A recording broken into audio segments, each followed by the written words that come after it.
too? Yes or no? Yes. But here's the strangest thing of all. Even though I coached him when he gave a brilliant answer, I'm thinking, ooh, very good. So it changes my view.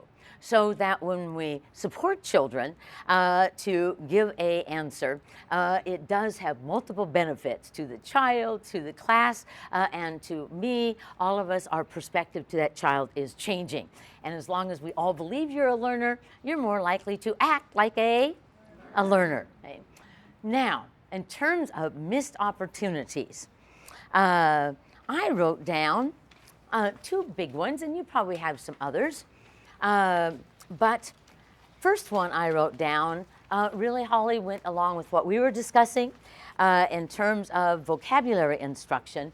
I certainly could have had them speak and to share with their partner much more. That would have increased the amount of language, connected language that we had in the lesson. And one thing I could have asked them to do is to come up with an original sentence for the words. But here's the problem of doing something like that. We have the word concentrate. Say a sentence, give them a chance to think, say a sentence to your partner using the word concentrate. Well, they're likely to say something like, she will concentrate, right? And then I say, now say a word about impressed.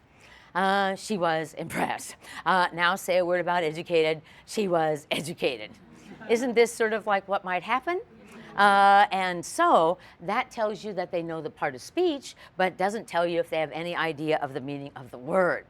So if I had had them generate original sentences, one possibility would have been to give them two words and have them think of a sentence that included both. So for example, maybe I say, think of a sentence that would include the word concentrate, and you can add whatever ending you wish, and the word educated. And so concentrate and educate, giving them a chance to think, and they say something like, first to their partner, then I call on them, because Susan was able to concentrate on her studies, today she is well educated. See how it would make a difference in terms of the quality. So I said to myself, ooh, missed opportunity, that's one that I could improve upon. Now someone asked me, it appears that when you did co-responses, you said it with them. Well, that wasn't really true, and it's very subtle. If you watch the video again on explicitinstruction.org, you'll find that it is a slightly delayed feedback. Okay? So let me just model it for you. So looking up here, and so if you, thinking about the three words, if you thought something was very, very good, you would be, what, everyone? Impressed. So I'm saying it at the very end of you so that it is reinforcing the response. It's not on top of it, because then you could just mimic me. Let's try it again, because you're still curious, aren't you? So looking up here, if you really thought about something, really put all of your thinking in it, you would, what, everyone? You would concentrate. See it, how it's not so you could mimic it, it's coming in as a feedback. But still, I said to myself, Archer, I think that you could have faded out even that feedback and wait and say it so that they weren't relying on you. And any time the kids get more competent, it is our job to fade the scaffolding so that they are more independent.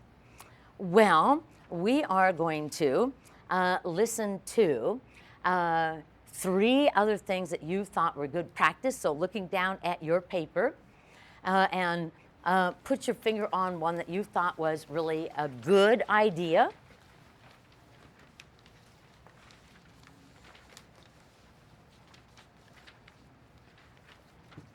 Got your finger on it? Okay, and so we're just looking at good practices. We'll go to missed opportunities in a moment. Julie, one good practice? That you gave several examples of the vocabulary word. Absolutely. So I gave more than one example. And, you know, this is really critical. Last year I did a video and I was teaching the word vast. and it was in Montana, and I just said to the children, you know, the sky of Montana is vast. It is very large. It is vast. I only gave one example, and later the kids were writing sentences, and I'm monitoring, and I come to one girl, and she's written down, "My grandmother is vast." And so she didn't have quite the nuances of vast, and it was all because I gave one example, not many. So I said, looking up here, pencils down, I said, the sky in Montana is very large, and it goes on, really we can't even see the end of it. It is what, everyone? Vast. And the prairie of Montana is very large, and it goes on and on. We can't even see the end. It is vast. And then I said, but we can see the end of grandmother. She is never vast. Okay, so it is useful to give more than one example. Absolutely. Okay, your finger's still on your idea. And Amanda, what did you think was one good practice? I did, so I changed it. They listened to a read aloud, then I did vocabulary instruction, so I did the closure standing. And so changing little things like that often brings them back into the present. Beautiful. And Karen, what did you think was one other good practice? You use non-examples. Ooh, yay. Put a star on her paper. Yes, so when I check their understanding, I use both examples and non-examples. Excellent job.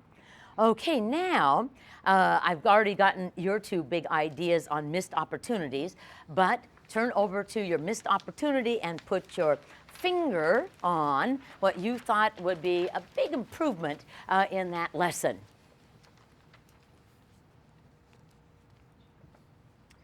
Okay, and Judy, what were you suggesting to me?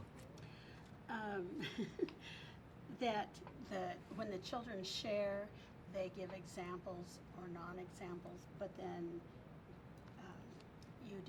you refine that when you talked about it.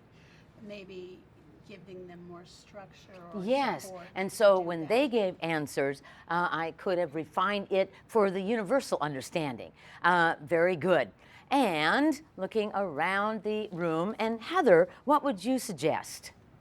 The only thing I noticed was during the pair sharing. Yes. Is when you went over and you were with the one pair of students. Right. And I was just thinking maybe of getting to a few more students to get more ideas. Right, and so because they were saying a sentence, I listened to both of them. Now, this was actually a really short lesson, and you're right, though, and let me just tell you this, the research that's been done on that. You don't want to stay with one child a long time. Because let's say that you had a challenge, you were gifted, but now you have a challenge. And so I am here, and I am focused on you, and I am totally here. Is it possible that there could be some management problems occurring in the classroom? Yes or no?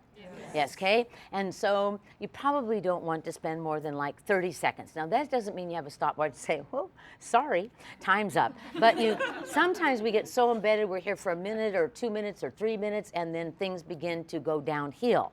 But I could have moved around the room, which is a little bit difficult in the monitoring on the floor. I have to tell you, at 65, doing those rug activities, not my favorite. Okay, so last one. And Miss Sue, what would you suggest? You practice the pronunciation on concentrate, but on the other two you didn't do. So on concentrate, which I thought that they might not have heard or said, I wanted to spend a little more time being certain that they could pronounce it. But you're very right to say, if they can't pronounce the word correctly, they can't attach meaning to it, store it, and retrieve it. So the pronunciation is very critical. Now, impressed, probably they might have heard it's easy, but educated, that's another thing. They may never have said educated, and I could have worked more on the pronunciation. excellent job. And you did exactly what I would want you to do if you were coming and visiting my class, is that you honed in on good practices that made a difference and missed opportunities that definitely would have improved it. And I also modeled being open and not defensive. Did you notice? But that's what we all have to do as learners with a mindset of a learner. We need to be open to that kind of feedback, and then this becomes even richer as our colleagues come to visit. So I'm hoping that you'll be doing that in your schools, is coming in and looking and doing exactly the kind of feedback you just did. Complete the review activities and tasks for Session 7 before you proceed to Session 8. Session 8 will introduce strategies for getting students to actively participate using written and action responses.